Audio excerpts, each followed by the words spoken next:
नमस्कार, FM news देख रहे हैं आप। आपके साथ मैं हूं हर्ष त्यागी। दिल्ली के जहांगीरपुरी में मस्जिद के अतिक्रमण पर बुलडोजर चलाने का बवाल अभी थमा नहीं था कि राजस्थान के अलवर से मंदिर पर बुलडोजर चलाने की खबर आने लगी है। हालांकि अलवर में मंदिरों पर बुलडोजर पहले चले थे, लेकिन खबर अब सामने आ रही है क्योंकि वो वीडियो वायरल हो रहे हैं। आरोप है कि 3 पुराने मंदिरों को बुलडोजर से जमींदोज कर दिया गया और इस कार्रवाई पर बीजेपी और कांग्रेस के बीच तलवारें खिंच गई हैं। पेच इसलिए फंस गया है कि राजस्थान में कांग्रेस की सरकार है और जहां कार्रवाई हुई है वहां नगरपालिका पर बीजेपी का राज है और यह अब तक साफ नहीं है कि कार्रवाई किसके आदेश पर हुई है, यानी बुलडोजर किसके ऑर्डर से चला। और सवाल यह भी है, क्या राजनीतिक दल अपने फायदे के लिए बुलडोजर का इस्तेमाल कर रहे हैं। आपको बता दें कि 17 और 18 अप्रैल को यह बड़ी कार्रवाई की गई है। ये तस्वीर हम आपको दिखा रहे हैं। 17 और 18 अप्रैल को यह कार्रवाई हुई और वीडियो अब सामने आया है। और खबर यह भी है कि यह 300 साल पुराना मंदिर था जिसकी मूर्तियों को कटर से काटा गया और तब से लेकर अब तक इस पर विवाद चलता आ रहा है। बीजेपी और कांग्रेस आमने सामने हैं। आपको बता दें कि राजस्थान में कांग्रेस की सरकार है और जिस क्षेत्र में ये बुलडोजर की कार्रवाई हुई है वो क्षेत्र जो है वहां पर जो नगरपालिका में राज है वो बीजेपी का है। कांग्रेस का ये कहना है कि ये बीजेपी खुद करा रही है।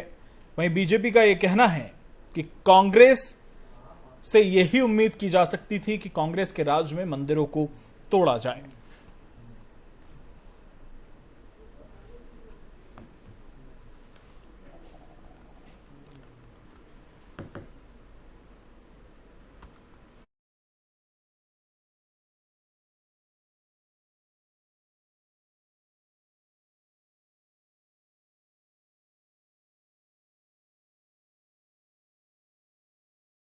तो ये तस्वीरें हम आपको दिखा रहे हैं, राजगढ़ की ये तस्वीरें।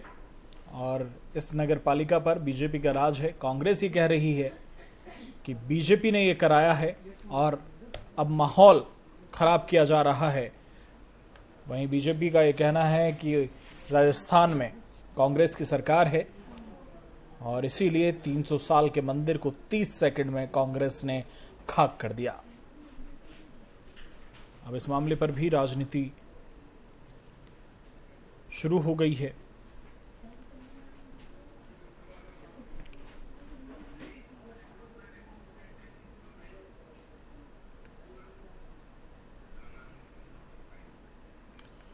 तो अलवर मंदिर विध्वंस मामले को लेकर सियासी भूचाल जारी है। अलवर में 300 साल पुराने मंदिर को ढहाने का आदेश था या नहीं था, यह भी अभी सवाल बना हुआ है। हालांकि एक मीडिया नेटवर्क ने प्रस्ताव कॉपी को एक्सेस किया है और कॉपी के मुताबिक मंदिर को गिराने का आदेश नहीं था बल्कि गौरव पथ के पुनर्निर्माण का आदेश था, जिसका निर्माण 2016 में रुका हुआ था। आदेश में कहा गया कि पथ का निर्माण सुनिश्चित कराने के लिए अवैध अतिक्रमण हटाना पड़ा। आदेश में सड़क के दोनों ओर से एक समान क्षेत्र को गिराकर पथ का निर्माण कार्य फिर से शुरू करने के निर्देश दिए गए हैं।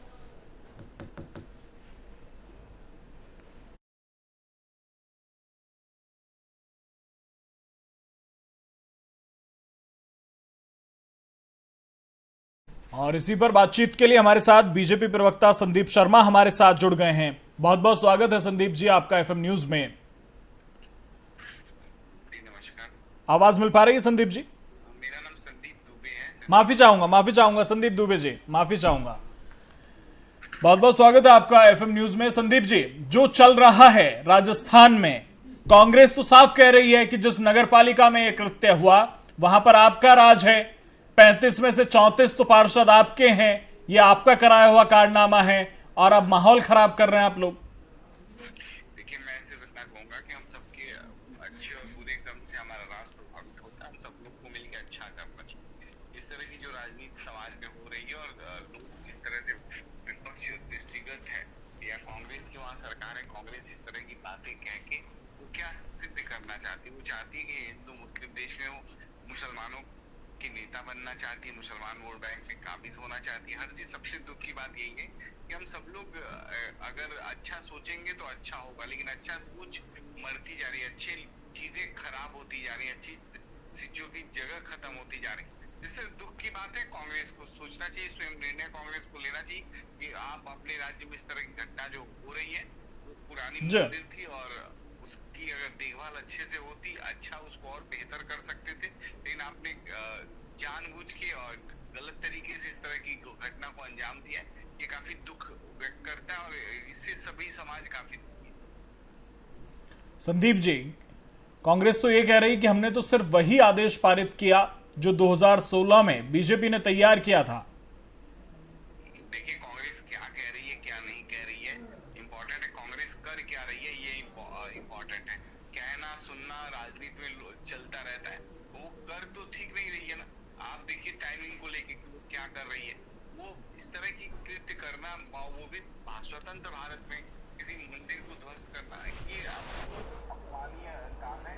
एक कोई विशेष को अपमान आप कर रहे हैं और लोग समझ रहे हैं और आप नजरों से गिरते जा रहे हैं। तो लोकतंत्र में दिल जीतने का नाम लोकतंत्र है, नजर से गिरने का नाम नहीं। कांग्रेस जो कर रही बहुत अच्छा कर रही है, उसको खुद ही जनता सबक सिखाएगी। जनता के बीच तो उसको भी जाना है, राजनीति में तो सबको जनता के बीच जाना है और जनता ईश्वर है, भगवान है, वो निर्णय लेगी आपको करोड़ों वोट के खिलाफ। क्या माना जाए, ये बुलडोजर किसने चलाया? क्योंकि आप कांग्रेस को कह रहे हैं, कांग्रेस आपको कह रही है। देखिए ये बुलडोजर कहीं ना कहीं कांग्रेस की नीयत और नीति दिखाती है और इस तरह के काम नहीं होने चाहिए। इससे बहुत नुकसान होता है समाज को, और समाज को नुकसान करने वाला काम किसी भी तरह से स्वीकार नहीं है। और कांग्रेस के लोगों को चाहिए कि कम से कम हिंदू मुस्लिम और इस तरह की विचारधारा से अपने आप को अलग रखें, वो बेहतर प्रदेश बनाने के लिए काम करें, ताकि उनको लोग बेहतर ढंग से उनको जाना जाए। उनको ये न जाना जाए कि वो मंदिरों को तोड़वाने वाली कांग्रेस है, उनको ये न जाना जाए कि हिंदुओं को दबाने वाली कांग्रेस है, उनको ये न जाना जाए कि किसी तरह से अव्यवस्था फैलाने वाली कांग्रेस है। ये दुख की बात है। कांग्रेस को खुद स्वयं मूल्यांकन करना होगा, खुद स्वयं सोचना होगा। मैं तो कहूंगा कि अंतिम विकल्प जनता होती है, जनता के बीच जाके जनता फैसला करेगी, जो जनता फैसला करेगी सबको सर्वमान है। संदीप जी, ये जो बुलडोजर यूपी से चला और अब ये गुजरात, मध्य प्रदेश, दिल्ली और अब राजस्थान सब जगह शुरू हो गया है, कहीं ऐसा ना हो कि जो शुरू किया था वो रुकना मुश्किल हो जाए? नहीं, देखिए जो उत्तर प्रदेश में बुलडोजर चला वो माफियाओं के खिलाफ चला, आतंकवादियों के खिलाफ चला, चोरों के खिलाफ चला। और आपको पता होना चाहिए कि न्यायिक आदेश का पालन नहीं करते ये बड़े बड़े जो चोर हैं, बड़े बड़े लोगों के जमीन कब्जाने वाले जो लोग हैं। और तो इसलिए सरकार ने उनके खिलाफ कठोर कार्रवाई करी है। अभी भी आप देखेंगे तो कई जिलों में के मुख्यालयों में कोर्ट के आदेश आए पड़े हैं, लोगों ने सरकारी जमीन कब्जा कर रखा है, नहीं खाली कर रहे हैं। तो सरकार की मंशा है कि लोगों को न्याय मिले, और अंतिम व्यक्ति तक न्याय जब तक नहीं पहुंचेगा तो आप कर क्या सकते हैं। अंतिम व्यक्ति को तो हर चीज न्याय दिलाना आपका फर्ज है। तो इसलिए बुलडोजर जो चल रहा है वो बुलडोजर उन पे चल रहा है जो आतंकवादी हैं, भ्रष्टाचारी हैं और जिन्होंने गलत ढंग से धन अर्जित किया, गलत तरीके से अपने मकान बनाए हैं, जमीन कब्जा किया। उनकी जगह जहाँ होनी चाहिए वहाँ सरकार पहुंचाने का काम कर रही है। लेकिन सवाल तो ये भी उठता है ना, अगर दिल्ली का ही जिक्र ले लें संदीप दुबे, तो सवाल तो ये भी उठता है कि आप 15 साल से वहां पर एमसीडी में हैं, आपको ठीक जहांगीरपुरी हिंसा के बाद ध्यान आया कि चलो अतिक्रमण हो गया है, इसे हटा दें। हर चीज देखिए, दो बातें काफी इंपॉर्टेंट है और महत्व काफी रखते हैं। पहला ये कि हम कभी कभी हर विषय को राजनीतिक दृष्टिकोण से देखते हैं और लाभ हानि में तोलते हैं। कभी कभी सामाजिक दृष्टिकोण से भी विषय को देखना चाहिए कि समाज को नुकसान न हो, समाज किसी तरह डरे नहीं, समाज पे कोई आरोप न लगे। आज जो स्थिति वहां पे थी किसी से छुपा नहीं है। किस तरह से जो लोग जो साथी जा रहे थे उन पे पत्थर फेंका गया, उन पे हमला किया गया। पुलिस को अपना काम करने देना चाहिए। पुलिस तो हमारी और आपके लिए, पुलिस जितना अच्छे से काम करेगी, उसको जितना हम मजबूत करेंगे, लोगों को न्याय होता मिलता नहीं, न्याय होता हुआ दिखेगा। ठीक है, ऐसा लगता है कि सर्वोच्च न्यायालय भी लोग जाते हैं और वहाँ पे लगता है उसके बाद की केस हारते हैं, जीतते हैं। कौन बोल रहा है वो तो मेरे समझ में नहीं आ रही है। न्याय तो लोगों के घर पहुंचेगी, लोगों में खुशी की बात है। चलिए ठीक है, मैं आऊंगा दोबारा आपके पास। हमारे साथ कांग्रेस नेता अमीन खान साहब हमारे साथ जुड़ गए हैं। बहुत बहुत स्वागत है अमीन खान साहब, आपका एफएम न्यूज में। आप जिस व्यक्ति से बात कर रहे हैं उन्होंने आपकी कॉल को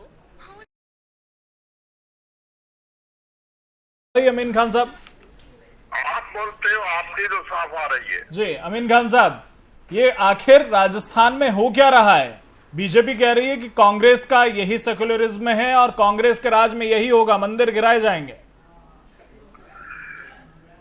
नहीं नहीं, मंदिर गिराए नहीं जाएंगे। मंदिर गिराना की बात गलत करते हैं। कोई अवैध कब्जा गैर कानूनी हुआ होगा तो वो गिराया होगा, लेकिन गिराने की किसी समुदाय के धार्मिक पूजा का स्थान कोई नहीं गिराया जा रहा है।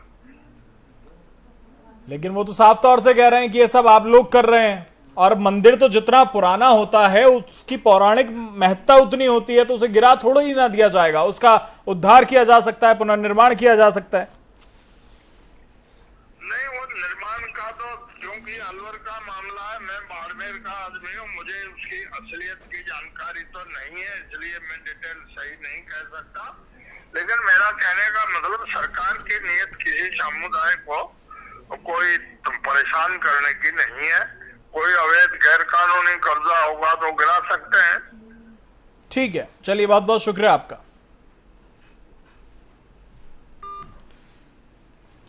दुबे हमारे साथ लगातार बने हुए हैं। संदीप, अगर इस पूरे प्रकरण में देखें, इसमें देखें, दिल्ली वाले प्रकरण में देखें, तो कहीं ना कहीं अब लोग ये कह रहे हैं कि ये जो बुलडोजर वाली सियासत चल रही है ये सही नहीं है।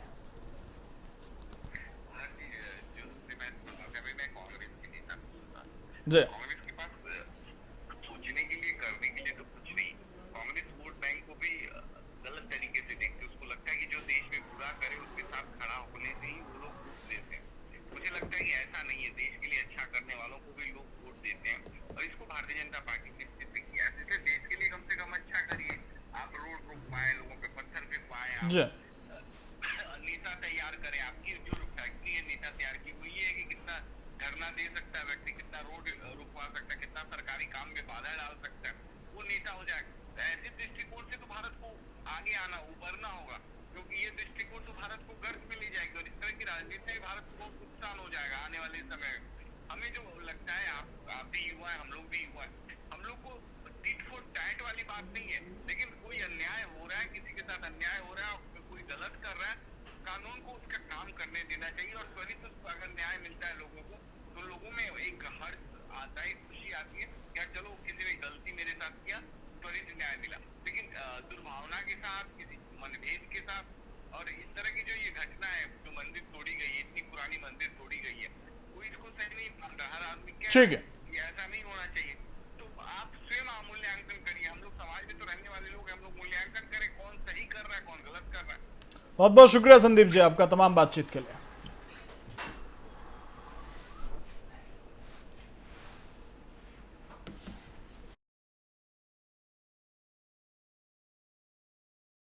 बता दें कि डेवलपमेंट मास्टर प्लान के तहत राजगढ़ इलाके में अतिक्रमण के खिलाफ कार्रवाई हुई। हालांकि इस पर सियासत चल रही है। अतिक्रमण का हवाला देकर 17 और 18 अप्रैल को मंदिर तोड़ने की कार्रवाई हुई थी।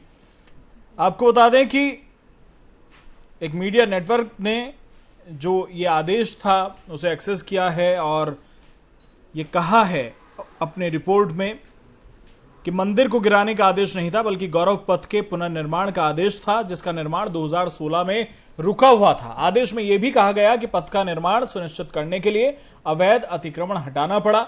आदेश में सड़क के दोनों ओर से एक समान क्षेत्र को गिराकर पथ का निर्माण कार्य फिर से शुरू करने के निर्देश हैं। यह आदेश अनुमंडल कार्यालय द्वारा सर्वसम्मति से निर्णय लिए जाने के बाद पारित किया गया। गहलोत सरकार ने वही आदेश पारित किया है जो 2016 में बीजेपी द्वारा तैयार किया गया था। इस आदेश में मंदिरों के विध्वंस के बारे में कुछ भी नहीं है।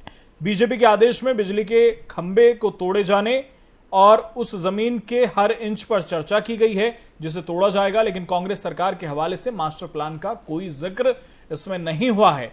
आदेश की कई बार समीक्षा होने के बावजूद आदेश में ऐसा कोई बयान नहीं है जो उन दावों की ओर इशारा करता है कि बीजेपी सरकार का इरादा मंदिर गिराने का था। ये उस आदेश के मुताबिक जो एक मीडिया नेटवर्क है उन्होंने अपने रिपोर्ट में ये कहा है। साथ ही ये भी कहा है कि परिषद के कार्यपालक अधिकारी ने 6 अप्रैल को 86 लोगों को सड़क से अतिक्रमण हटाने के लिए नोटिस जारी किया था और इसके लिए पर्याप्त समय दिया गया था। अधिकारी ने बताया कि 17 और 18 अप्रैल को 100 से ज्यादा ढांचों को तोड़ा गया। तब ये कहा गया था कि एक बार पूरी तरह से ध्वस्त कर दिया गया था और मूर्तियों को हटा दिया गया था, जबकि दूसरे को आंशिक रूप से नीचे ले जाया गया था, लेकिन गर्भगृह सुरक्षित है।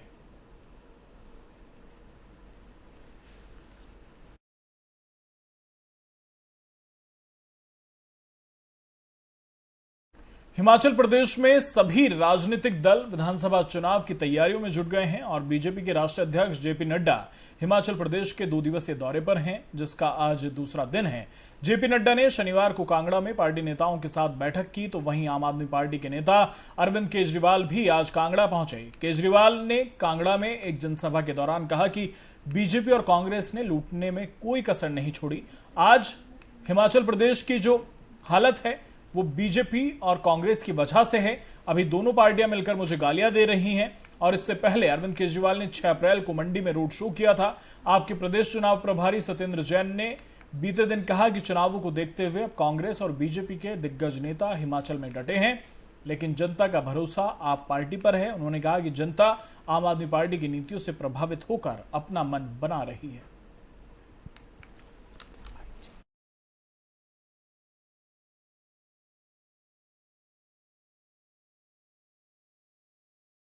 जयराम ठाकुर जी ने, मुख्यमंत्री हैं यहाँ के, जयराम ठाकुर जी ने ट्वीट किया, कहते हैं केजरीवाल जी हिमाचल में दिल्ली मॉडल नहीं चलेगा। दिल्ली मॉडल क्या है? दिल्ली मॉडल का मतलब ईमानदार सरकार। दिल्ली मॉडल का मतलब ईमानदार सरकार। मैं आपसे पूछना चाहता हूं, हिमाचल प्रदेश को ईमानदार सरकार चाहिए नहीं चाहिए? ईमानदार सरकार चाहिए नहीं चाहिए? हाथ खड़े करके बताओ, दोनों हाथ खड़े कर दो। जयराम ठाकुर जी कहते हैं हिमाचल प्रदेश में ईमानदार सरकार नहीं बन सकती।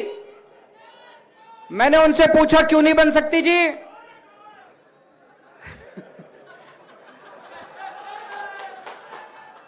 मैंने, कहते हैं हिमाचल प्रदेश में ईमानदार सरकार नहीं बन सकती। मैंने कहा जी क्यों नहीं बन सकती?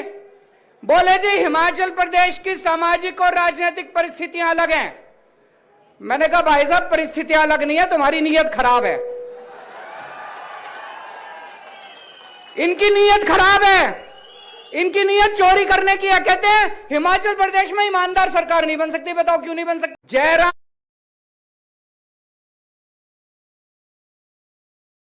हिमाचल प्रदेश में विधानसभा चुनाव की तैयारियों में सभी पार्टियां जुट गई हैं। जेपी नड्डा वहां पर पहुंचे 2 दिन के दौरे पर। अब केजरीवाल वहां पर हैं। इससे पहले केजरीवाल ने 6 अप्रैल को रोड शो भी किया था।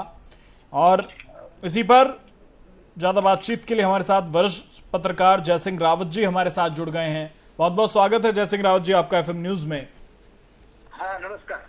हिमाचल प्रदेश की बात करें, उत्तराखंड का चुनाव हमने देख लिया, आम आदमी पार्टी भी वहां पर लड़ी। अब हिमाचल प्रदेश चुनाव की तैयारी में आम आदमी पार्टी है। क्या लगता है आपको कितना नुकसान आम आदमी पार्टी वहां पर पहुंचा पाएगी? और सबसे बड़ा सवाल तो ये है कि नुकसान पहुंचाएगी किसे, कांग्रेस को या बीजेपी को? देखिए उत्तराखंड और हिमाचल प्रदेश भौगोलिक रूप से, सांस्कृतिक रूप से काफी समानता है इनकी, और वैसे भी एक दूसरे से जुड़े हुए हैं। उधर जैसे स्टेट्स हैं, हिमालयन स्टेट्स हैं, तो इससे इनकी राजनीति भी काफी मिलती जुलती है। हिमाचल प्रदेश में भी आज तक कभी कोई पार्टी दोबारा रिपीट नहीं हुई, मतलब लगातार एक बार एक पार्टी रही, दूसरी बार दूसरी पार्टी आती रही है। एंटी इनकम्बेंसी वहां रहा। लेकिन उत्तराखंड में भी ये क्रम चल रहा था पिछले 2002 से लेके अब तक, लेकिन यहाँ इस बार वो क्रम टूट गया। तो जरूरी नहीं है कि हो सकता है हिमाचल प्रदेश में भी कुछ भी हो सकता है राजनीति में, क्योंकि पिछले जो आपको याद होगा 2021 में पिछले साल तो बाई इलेक्शन हुए थे जी, और ऐसा लग रहा था कि वीरभद्र जी नहीं है वहाँ का जो उनके जो बहुत बड़े नेता है कांग्रेस के, तो कांग्रेस लगभग वहाँ नेतृत्व विहीन हो चुकी है। इसके बावजूद तो कांग्रेस ने वहाँ मल्टी सीट जीती, पार्लियामेंट की सीट जीती, उसके बाद लोकसभा की सीट जीती, विधानसभा की 3 सीटें उन्होंने जीती थी, फतेहपुर है, हरकी है, जुब्बल कोटखाई है, जी। सारी सीटें जीती थी। तो देखते हैं क्या होता है। जहां तक आम आदमी पार्टी का है, आपने देख ही लिया, आम आदमी पार्टी उत्तराखंड में तो कुछ कर नहीं पाई। जी। कोई भी कैंडिडेट जिनके मतलब जो मुख्यमंत्री के दावेदार थे वो जी। भी अपनी जमानत नहीं बचा पाए। लेकिन उत्तराखंड में इन्होंने कांग्रेस को नुकसान पहुंचाया या बहुत ज्यादा नुकसान पहुंचाया, जहाँ तक पहुंचाया 2-3 हजार वोट तो इन्होंने काटी है, कांग्रेस की काटी है। हो सकता है हिमाचल में भी कांग्रेस की वोट काटेंगे, तो ये देखने, लेकिन रोचक होने वाला है हिमाचल प्रदेश में मुकाबला। और अभी से मेरे ख्याल से कुछ भी कहना, क्योंकि उत्तराखंड में जो हुआ जी। उस स्थिति को देखते हुए कहना मुश्किल है कि कांग्रेस लौट भी पाएगी या नहीं लौट पाएगी। दूसरा वैसे भी मैं उसी पर आने वाला था, क्या उत्तराखंड के चुनाव का फर्क, क्योंकि आपने जिस तरह से कहा कि हिमाचल प्रदेश में भी यही रहा कि एक बार बीजेपी एक बार कांग्रेस, एक बार बीजेपी एक बार कांग्रेस, उत्तराखंड में भी ऐसा ही रहा था अब तक, लेकिन इस चुनाव में बदल गया। इस बार बीजेपी ने दोबारा से सत्ता में वापसी कर ली, तो क्या उत्तराखंड के इस चुनाव का फर्क हिमाचल में देखने को मिल सकता है? क्या वहां पर भी ऐसा हो सकता है? हाँ, यही मैं आपसे कह रहा था कि भाई यहाँ तो मिथ टूट गया ना, तोड़ दिया। बीजेपी ने इतनी मेहनत की, चाहे जैसा भी है, मुस्लिम यूनिवर्सिटी चलाए या धार्मिक मुद्दे उठाए, लेकिन वो क्रम तो टूट ही गया। सरकार तो बनी गई है जी। हो सकता है हिमाचल प्रदेश में भी हो ऐसा, रिपीट कर सकती है, मतलब पार्टी दोबारा चुनाव जीत भी सकती है। और आपने देखा होगा कुछ यहाँ चुनावों से पहले बीजेपी ने कुछ मुख्यमंत्री बदल दिए थे जी। लेकिन हिमाचल प्रदेश के मुख्यमंत्री को नहीं बदला। जी। इसका मतलब उनके कॉन्फिडेंस है ये जयराम ठाकुर पर, बीजेपी को वो बचे नहीं गए हैं। लेकिन आप ये समझिए ना, 2021 तक पिछले साल की तो बात है जी। अब बीजेपी अपनी सीटें नहीं बचा पाई और कांग्रेस ने उनकी सारी सीटें, क्या कहते हैं, 3 विधानसभा की सीटें जीती। एक लोकसभा को वीरभद्र सिंह जी की जो पत्नी है प्रतिभा सिंह, उन्होंने मंडी सीट लोकसभा की जीत ली थी। और मंडी लोकसभा सीट में 17 विधानसभा सीटें हैं जी। और जो पिछला 2017 का चुनाव था तो बीजेपी को 44 सीटें मिली थी, उनको पर्याप्त बहुमत मिल गया था। तो 68 सदस्यीय विधानसभा है और कांग्रेस को केवल 21 सीट मिली थी जी। इसके बावजूद ये होना तो क्या है, एंटी इनकम्बेंसी का जो ट्रेंड है, कहा नहीं जा सकता वो टूटेगा या नहीं टूटेगा। वो मिथ जो कि बदलने वाली सरकार बदलने वाली, वो देखे ना, जैसे उत्तराखंड में तो टूट गया वो, अब वहां भी टूटता है नहीं टूटता, गारंटी के साथ कोई भी कुछ नहीं कहता जी। चलिए, बहुत बहुत शुक्रिया जय सिंह राउत जी आपका तमाम बातचीत के लिए।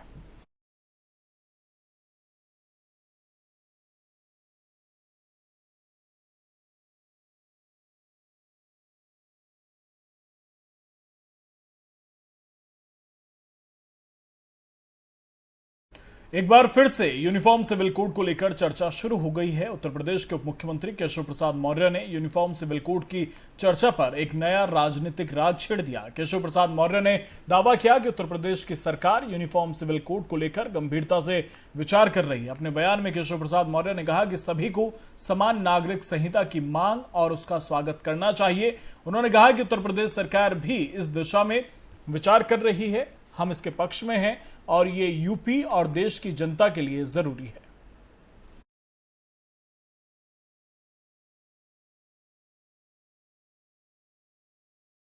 केंद्रीय गृहमंत्री अमित शाह आज एक दिवसीय बिहार दौरे पर हैं। अमित शाह भोजपुर जिले के जगदीशपुर में वीर कुंवर सिंह की जयंती के मौके पर पहुंचे। अमित शाह ने पटना में मुख्यमंत्री नीतीश कुमार से मुलाकात की। वीर कुंवर सिंह की जयंती के कार्यक्रम में अमित शाह ने संबोधित किया। इस दौरान उन्होंने वीर कुंवर सिंह को श्रद्धांजलि देते हुए कहा कि इतिहास में उनके बलिदान को जगह नहीं मिली।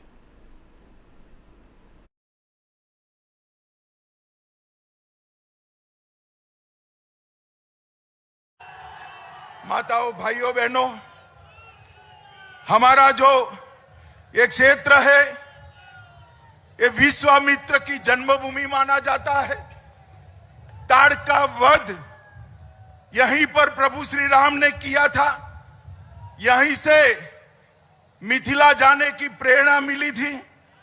यही भूमि है जो वशिष्ठ नारायण सिंह जी की जन्मभूमि रही।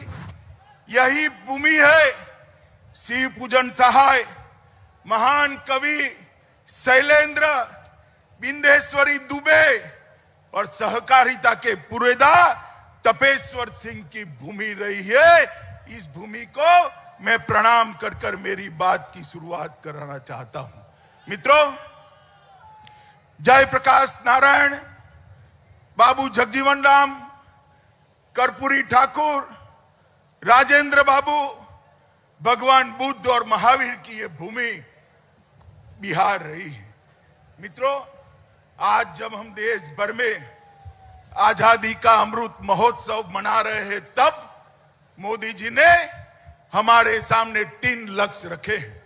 एक तो आजादी के वो दीवाने जिन्होंने देश को आजाद करने के लिए अपना सर्वस्व बलिदान कर दिया, अपना जीवन बलिदान कर दिया, उनकी स्मृति, उनकी कृति आज की युवा पीढ़ी के मन में गौरव के साथ सालों सालों तक यशोगान करती रहे। इस प्रकार से इसको जीवंत करना।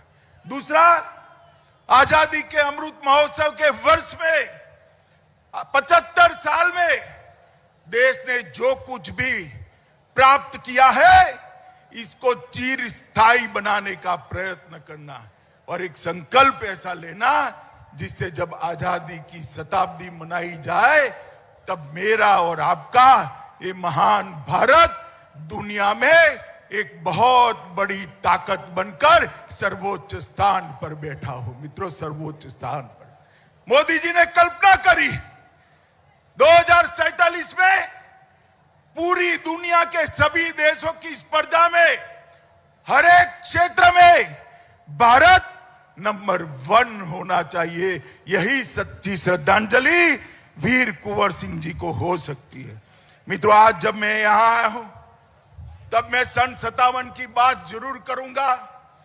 आजादी के पहले संग्राम को इतिहासकारों ने हमेशा एक विफल विद्रोह कहकर बदनाम करने का प्रयास किया। वीर सावरकर ने पहली बार उसको आजादी का पहला स्वातंत्र संग्राम कहकर। तो फिलहाल मेरे साथ इतना ही। बने रहिए एफएम न्यूज के साथ। नमस्कार।